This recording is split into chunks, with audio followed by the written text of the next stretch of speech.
Fala pessoal, Felipe Camozato aqui, vereador do Novo em Porto Alegre. Eu quero falar para você sobre a tese de regressão na flexibilização de Porto Alegre, anunciada pelo prefeito Marquesan e que eu considero frágil e que custará caro.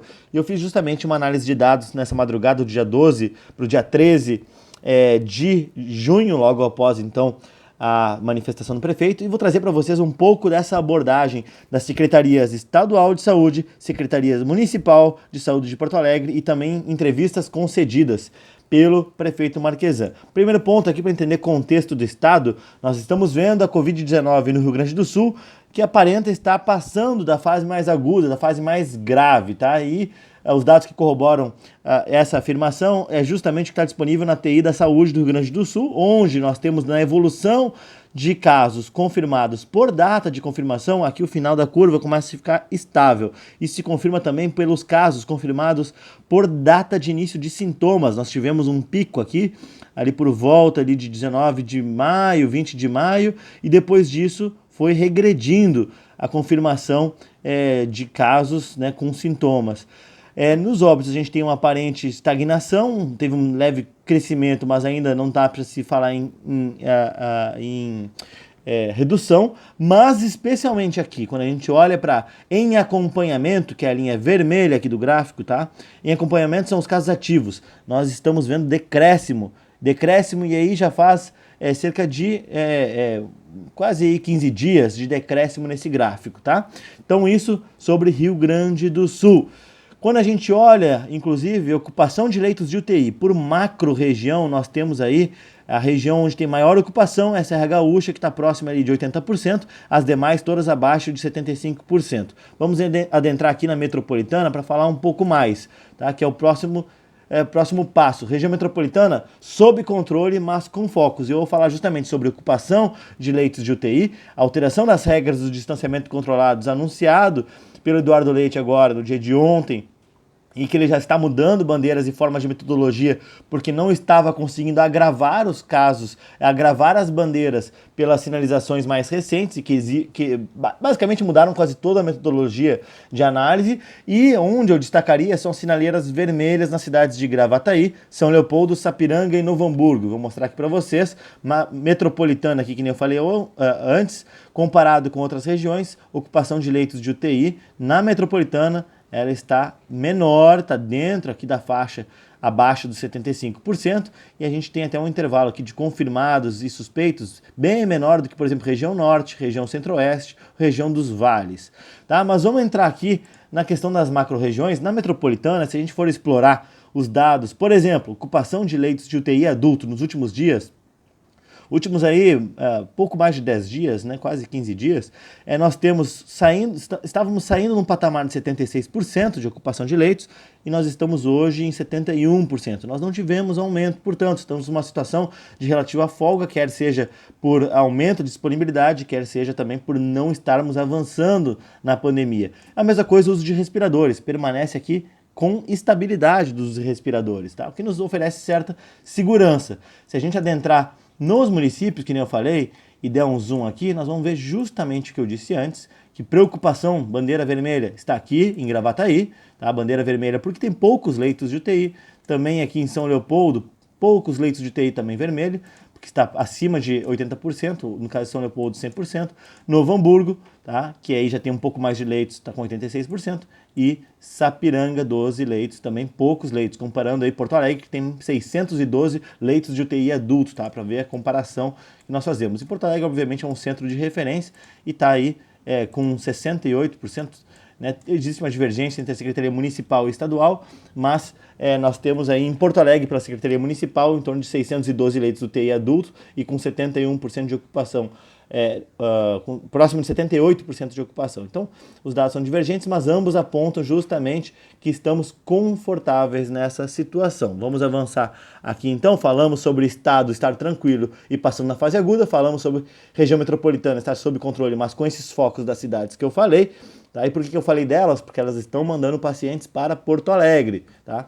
E Porto Alegre está sob aparente controle, mas faltam dados claros. E aí cabe mostrar aqui antes e 15 dias após os primeiros decretos de 5 de maio, das primeiras flexibilizações, antes e 15 dias após o decreto de 20 de maio, com as maiores flexibilizações, que inclui aí shopping centers, justamente academias, gastronomia e tudo mais. A falta de dados que nós temos de origem de pacientes, justamente para saber a evolução disso aqui, Gravataí, São Leopoldo, Sapiranga, Novo Hamburgo, o prefeito Marquesan falou também de Guaíba e Viamão, tá? Mas nós não temos esses dados publicizados e nós tivemos notícias de surtos em unidades hospitalares, laboratórios e residenciais geriátricos que ficaram mantidos em sigilo pela Prefeitura de Porto Alegre, com boatos aí de hospitais públicos de referência que são boatos, tem que se confirmar isso, mas eu recebi já algumas mensagens, publiquei já no meu story no Instagram, algumas delas, tá? Vamos lá para os boletins informativos, tá? Aqui, primeiro deles, esse gráfico aqui é de contaminação, tá? No gráfico de contaminação, desde o dia ali, que nem eu falei, 20 de maio, aqui, tá? Nós não tivemos uma alteração de tendência nessa curva de contaminação. Ela permanece com mais ou menos a mesma tendência e nos últimos dias aqui nós temos até uma certa estagnação de contaminados. Lembrando que nós estamos fazendo testagem em massa em Porto Alegre. Todos os sintomáticos, aí desde o início do mês de maio, eles estão sendo testados. Então essa curva, ela se inclinou mais aqui, justamente porque aqui começou a testagem em massa. Tá? Antes só se testava quem chegava em hospital, em emergência do hospital. Agora todo mundo que tem sintoma é testado. Então, não significa que foi por conta de flexibilização, hein, pessoal? Muito importante. A curva de óbitos em Porto Alegre também, ela permanece com um crescimento não expressivo. É óbvio que está crescendo, né? Obviamente a gente lamenta isso, mas não a ponto de nos assustar, tá? Ela deveria ter um pico de crescimento aqui se fosse para nos assustar. No boletim informativo, então, se a gente segue adiante, a gente confirma justamente o que eu estou falando. Primeiro aqui na informação de total de pacientes internados por Covid-19 em Porto Alegre, dia a dia, tá? Nós tínhamos um quadro de estabilidade há mais de 30 dias, tá? Lembrando que nós temos aqui nesse gráfico o limiar máximo em 80 leitos de UTI, mas nós temos disponíveis mais de 130 leitos de UTI, certo? Disponíveis, são 612 nesse momento no dashboard da Prefeitura, no painel de dados da Prefeitura, tá? Que tem o link aqui embaixo para quem quiser consultar, a Secretaria Municipal de Saúde disponibiliza. E nós estamos com 66 pacientes nesse momento. Tivemos uma alta aqui abrupta, tá? Essa alta abrupta foi o que levou o prefeito Marquesan a se manifestar dizendo que nós precisávamos regredir nas flexibilizações por conta disso aqui. Esse é o único indicador que apresentou alta, único indicador. Óbitos não apresentou taxa de crescimento significativa, contaminação não apresentou taxa de crescimento significativa, leitos de UTI no estado não apresentou, ocupação de leitos de UTI no estado não apresentou taxa de crescimento significativa, aliás, está regredindo, e também ocupação de leitos de UTI e uso de respiradores na região metropolitana também não apresenta taxa de crescimento. Ou seja, todos os demais indicadores indicam controle, indicam estabilidade. E esse indicador estourou. Vamos ver por quê, tá? A minha desconfiança, primeiro, justamente, não temos dados de origem dos municípios. E a gente viu na entrevista que 60%, na entrevista do Marquesan, 60% dos pacientes em Porto Alegre vêm de fora de Porto Alegre. São atendidos em Porto Alegre por conta do centro de referência. E, mais recentemente, a gente não tem como apurar se esse indicador aumentou ou não, se teve mais gente vindo de cidades da região metropolitana ou não. E eu já mostrei ali, justamente naquele gráfico anterior, nos municípios, que a gente tinha justamente cidades como Gravataí, como Novo Hamburgo, como São Leopoldo, como Sapiranga, até aqui mesmo, Montenegro, com sinaleira vermelha aqui, podendo mandar pacientes, e o prefeito Marquesan já confirmou isso, que estão mandando pacientes. Agora o que me chama mais atenção é isso aqui, tá? Esse é meu ponto. Porto Alegre, 4 dias atrás, na Gaúcha ZH, 9 de junho, Porto Alegre tem 8 surtos de coronavírus e 2 em investigação. Prefeitura da capital ainda não divulgou os locais onde se concentram os casos, certo? E aqui diz justamente, ela está concentrada em instituições de saúde, laboratórios e residenciais de longa permanência, que são geralmente os geriátricos, tá? Bom, a Secretaria Municipal de Saúde está fazendo um bom trabalho em tornar todas essas informações aqui disponíveis para vocês, mas Porto Alegre ainda está devendo informações como, por exemplo, essa. Quais são os locais que tem surto? Até o secretário adjunto da Secretaria Municipal de Saúde, o Nathan Katz, que está fazendo um ótimo trabalho, está fornecendo muitas informações, mas disse nessa ocasião, dia 9/6, que estava estudando a melhor forma de comunicar à população os endereços com surto, tá? Depois ele disse que, inclusive, que ia colocar nos próximos boletins epidemiológicos a informação sobre os casos de surto. Ok? Isso 9 de junho. Do dia 9 de junho para cá, pesquisei a palavra surto aqui nos boletins epidemiológicos e não encontrei nada, tá, pessoal? Não encontrei nada. Aqui a gente tem um boletim de dia 9 de junho, não tem nada sobre surto novo. Aqui no dia 10 de junho, também, a palavra surto só atesta lá embaixo quando ele explica o que se considera como surto, tá? 2 ou mais casos de profissional de saúde com Covid-19 no mesmo setor, tá? No dia 11, tá? Também não tem nenhuma menção no boletim informativo de surto, então não tem transparência nesse dado. E no último, por fim, no dia 12, também não tem mais menção a surto. Ou seja, temos um problema sério aqui de transparência, pessoal, de transparência, e a gente não tem como afirmar, tá?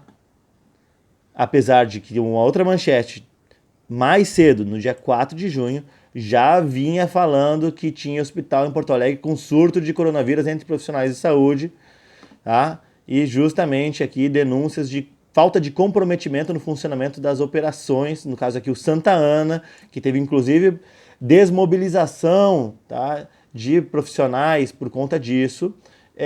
Já tem um caso então aqui de que a gente pode estar com problemas pontuais de descontrole. E aí, quando a gente tem problemas pontuais de descontrole, faz sentido nós punirmos todas as cidades, toda a cidade, todas as atividades.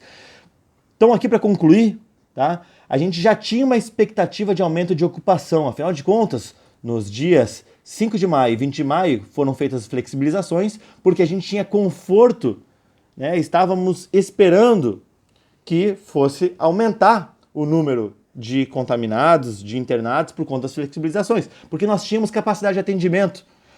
Eles aumentaram muito pouco.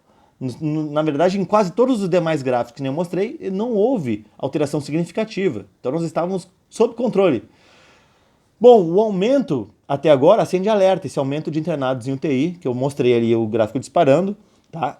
Ele acende um alerta, mas ele não pede uma regressão de medidas. Ele não pede, ele não sugere isso porque os demais indicadores não apontam para esse caminho. Tá? Não aponta para esse caminho. Então precisa ter uma série de outros indicadores e informações para que a gente consiga tomar essa decisão. A transparência, portanto, é boa, permite que a gente faça esse tipo de análise que eu estou mostrando para vocês, mas há dados fundamentais faltantes. Eu tenho denunciado isso já fazem mais de 2 meses. O que me sugere que as atividades econômicas escolhidas agora na regressão podem estar servindo de bode expiatório, podem estar levando a culpa sem ter culpa nenhuma. Porque a culpa pode estar justamente naqueles focos de surto, justamente em pacientes vindo do interior, de fora de Porto Alegre, e que não estão tendo talvez o devido tratamento. Ou se estão, falta informação disso. Portanto, a decisão é apressada. Precisaria de mais prudência para aguardar mais alguns dias para ter dados concretos em mais indicadores para essa decisão de regredir. E a minha sugestão de ação é justamente que nós vamos seguir monitorando, congelar as flexibilizações que nem o prefeito já tinha feito, não haveriam novas, mas isso não significa regredir. Reforçar a comunicação de cuidados, especialmente nos pontos de alto risco epidemiológico, como os hospitais, como laboratórios, como justamente instituições aí de geriatria, né, de grupos de risco, esses locais que já tinham sido apontados pela reportagem, e interação com o governo do RS nas cidades com sinal vermelho, porque essas talvez precisem mudar suas políticas públicas. Não adianta só mandar paciente para Porto Alegre, precisam de mais cuidados também. Certo, pessoal? Espero que com isso eu consiga ter mostrado para vocês como, analisando os dados, a tese de regressão na flexibilização apresentada pelo Marquesan nessa sexta-feira, dia 12, é frágil e custará caro, especialmente porque todos esses empreendedores, todos esses cidadãos se prepararam para reabrir com o decreto de 5 de maio e de 20 de maio, remobilizaram seus funcionários, né, remobilizaram seus clientes e que agora vão ter que dar um jeito de dispensá-los, de dar novas férias, seja lá o que, vão se ver aí numa situação muito delicada e nós incorreremos num risco ainda maior, maior desespero, inclusive. Lembrando que algumas coisas que eu falei no vídeo anterior, tá, cabem culpabilidade à Prefeitura Municipal de Porto Alegre, como, por exemplo, extinção de linhas de ônibus que provocaram superlotação em vários ônibus, especialmente também as manifestações que nós tivemos na cidade, seja por um lado, seja por outro, com extrema conivência da Prefeitura de Porto Alegre com os atos, né? Então, assim, tem muita coisa aí para ser observada. Não cabe justamente fazer aquilo que eu falei aqui no final da apresentação, não cabe utilizar algumas atividades econômicas como bode expiatório. Lembrando, hospitais de referência em Porto Alegre estão tendo, em muitos casos, controle menos rigoroso de higiene e precaução do que próprios shopping centers. Então isso precisa mudar. Muito obrigado, espero ter esclarecido vocês.